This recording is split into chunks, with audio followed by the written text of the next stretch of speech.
All right, we are following this Trump rally, Trump bump, whatever you want to call it. In the Dow, it is alive and well, but we are also following up on a brouhaha that, well, we wanted to get the brew part of the ha-ha here. The former UN Ambassador John Bolton, who is being considered for a number of top foreign policy positions in a Trump administration, the man who had called all of this dust up on the Russian role, if any, in the past election, maybe a false flag. Obviously, he's had a bit of a controversy to address since then. Ambassador, it's very good to have you. Glad to be with you. Let me just get the quick follow-up. Senator John McCain was among those saying, and one of those who wants to probe this Russian influence, that just based on the circumstantial evidence, it is clear that whether they intended to interfere to the degree they did or trying to elect a certain candidate, I think that it is a subject of investigation. But facts are stubborn things. They did hack into this campaign. What do you say?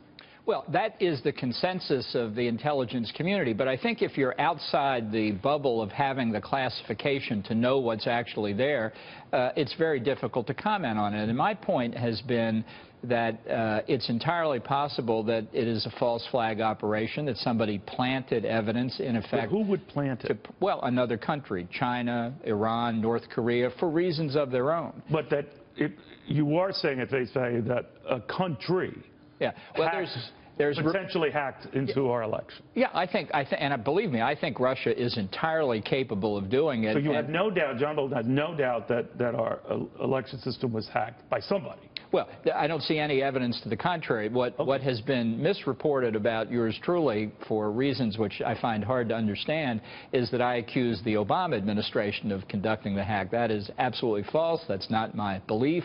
It's not what I said. I ran into Eric Shawn, on whose show I appeared yesterday a little bit ago, and I explained what had happened, and he looked at me and he said, "But you never said that," which was certainly my opinion as well. But were you raising any doubts about the CIA itself and how reliable it could be? Yeah. Well, let me be clear. I am not saying that the administration was responsible for the hack. I do worry about the politicization of intelligence in this administration, looking at what happened at Benghazi.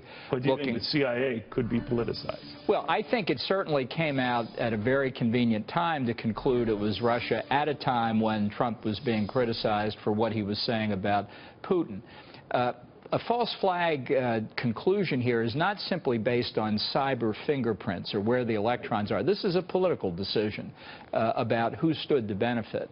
And I think it's entirely possible that there were multiple efforts but that the CIA potentially could be dragged into a political... Well, I think that's why, as I've said before, Mike Pompeo, designated to be the new director of the CIA, is going to have a heavy responsibility here. He's a man, I think, trusted on both sides of the aisle, and obviously whenever this report that President Obama has asked for is done, review and implementation will come while Pompeo is at the CIA. So I think he's entitled to look at it again. Let's say it was politicized. To what end? Well, it would worry me that as with so many other aspects of our national government, be it the Internal Revenue Service or others, the CIA itself, in terms of the Benghazi talking points, that there's a risk here of politicization, and I think that has to be guarded against. All right. Now, as you know, the CIA is all up in arms about this. Those spokesmen and former spokesmen who do come out, and one of them is the former acting CIA director, Michael Morell, who said, the CIA doesn't come to a high-confidence judgment just based on circumstantial evidence, so I think they've got more here. I think they've got sources who are actually telling them what the intent was. Well, that may be, but the question I've raised, not just in the past couple of days, but for months now, is that James Comey said in the summer that Hillary Clinton's email server had likely been hacked, but that they didn't find any direct evidence and didn't expect to, given the nature of the foreign services involved, meaning that Russia or China, at least, had the capability to get in and get out without leaving fingerprints.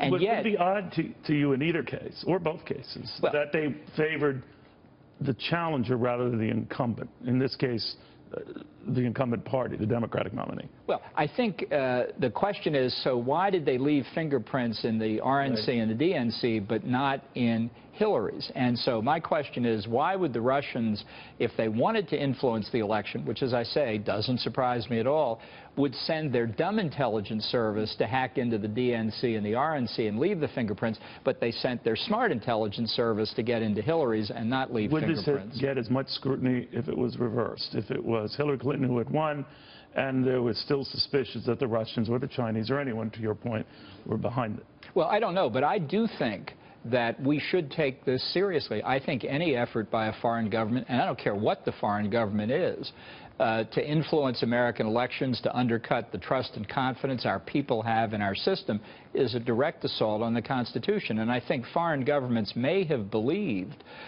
in these past months of the election season that they could get away with it without retribution because you don't think there would be the same zeal if it were the other way around? The reason why I mention it, Ambassador, is Donald Trump had tweeted out, can you imagine if the election results are the opposite and we tried to play the Russia-CIA card, it would be called a conspiracy theory. He went on to say, unless you catch hackers in the act, it's very hard to determine who was doing the hacking. Why wasn't this brought up before the election? Many argue on the other side that it was brought up before the election. Well, it was, but that's surprising, too, that agencies that go for months before they reach conclusions on things were able to come to this conclusion very quickly. Right. So I just think there's been enough, what the Russians call dezinformatia, disinformation out there, that the air's got to be cleared, which is why I support the McCain, Graham, Schumer, Reid idea of having some kind of investigation. But you're okay with this investigation, a bipartisan call? Yeah, I don't think we want sources and methods of intelligence gathering out there, but I think there's been enough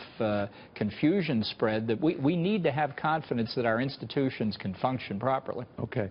The name that keeps getting mentioned, Secretary of State, in fact, we're told almost a fait accompli, but you would know this better than I. I doubt it, actually. Exxon CEO Rex Tillerson is going to get the Secretary of State spot, and that you are being seriously considered for Deputy Secretary of State. Well, you know, as I've done repeatedly throughout the process, I just don't comment on this. I don't think it's the right thing to do because I think the President-elect has got to make up his own mind, and I don't want to... Would you be okay with that? Well, you know, I'm not going to comment on that either. I don't know where the nomination selection process stands, so I guess I'll find out with everybody else. The reason why some people raise eyebrows about Tillerson is that his close ties to Russia, his personal relationship with Vladimir Putin, dangerous. They say that could be dangerous. You say what?